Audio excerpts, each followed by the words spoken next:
เอ้ยได้ป่ะระวังเหยียบตะปูด้วย ไปเลยไปทุกคนเลยเอาอ่าน้องนุ้ยอาจจะถามว่ากะ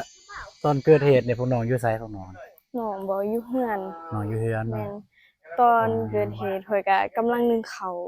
พอดีแม่ดึงมือเด้มันมาบัดเดียวนี่บัดมาแฮงฝนตกบ่ในมื้อนั้นแม่น น่ะ ฝนตก ฝนตกแฮงบ่แม่นอ่าเนาะตกคือว่าได้ยินเขาว่ามีขี้หยังลงมาแม่นขี้เห็บบ่ แม่น ขี้เข็บบ่ บ่แม่น ขี้หยัง แม่งเฮ็บแมงเห็บ มีแมงเห็บลงมาพี่น้องเลยเนาะก็มีแต่รังเดียวเนี่ยบ่ที่แบบว่าเป็นแบบนี้แต่รังเดียวเนาะเบิดบาทนี่มันแม่นแล้วก็มีอันนั้นเฮือนอาจารย์ก็มีหลังคามันโอกนี่อ๋ออาจารย์ซ่อนแม่นอ๋อน่ะอยู่ไสอยู่ไสทางลุมพุ่นทางลุมเฮือนน้องไปพุ่นบ่โดยอ๋อน่ะ แต่ว่ามื้อนั้นเนี่ยบ่ได้เข้าโรงเรียนเนาะโรงเรียนบ่ได้เข้าเนาะอันบ่โดนแล้วบ่นับแต่เกิดอันประมาณจักมื้อละทิศปลายประมาณ10ปลายมื้อแม่น10ปลายมื้อทิศปลายที่10ปลาย แม่น คิดว่า10ปลายมื้อเนาะพี่น้องเนาะคือนี่มันหมู่ของชื่อจังได๋หมู่น้องกัน ชื่อจิ๊บชื่อกิ๊บจิ๊บจิ๊บโดยเนาะก็คือหมู่ของน้องจิ๊บอะนะเพราะว่าตอนนี้ก็ไอ้บ่าวยาวกำลังถ่ายทำอยู่ก็บ่ตูนบ่ได้ถามเนาะก็เลยได้มาถามน้องนุ้ยก็คือหมู่ของอันน้องจิ๊บหั้นผู้ที่ประสบภัยก็เป็นลูกสาวเดียวของพ่อกับแม่อยู่นี่แม่นบ่บ่ตอนนี้เลย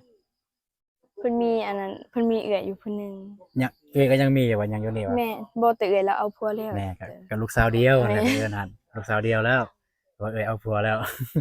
ยังคือเจ้าเด้เจ้าลูกหลาเด้ลูกสาวหล้าเขาเอิ้นเจ้าก็บ่ได้เอิ้นว่าลูกสาวกลางได้เอิ้นว่าลูกสาวหล้าเจ้าเนาะจังได๋ครอบครัวเนี่ยก็พอกินพอใช้อยู่บ่มีอยู่บ่พอมีอยู่บ่ก็พอมีก็พอกินพอใช้นั่นน่ะแหละอ๋อ แต่คิดว่าหลังจากเกิดอุบัติเหตุหลังเกิดจากหลังเกิดจากอุทกภัยก็เอิ้นนั่นนี่ประสบภัยนะจากภัยธรรมชาติคิดว่ายังมีอยู่บ่เนี่ยหรือว่าต้องเริ่มต้นใหม่อีกก็ก็ยังมีอยู่แต่ก็บ่ปานใดจ้ะเนาะๆก็ยังมีอยู่แต่บ่ปานใดก็น้องนุ้ยก็คือสิแม่นแบบก็บ่อยากรู้รายละเอียดปลายปานใดเพราะเรายังบ่ได้ไปถามเจ้าของเพิ่นเนาะแม่น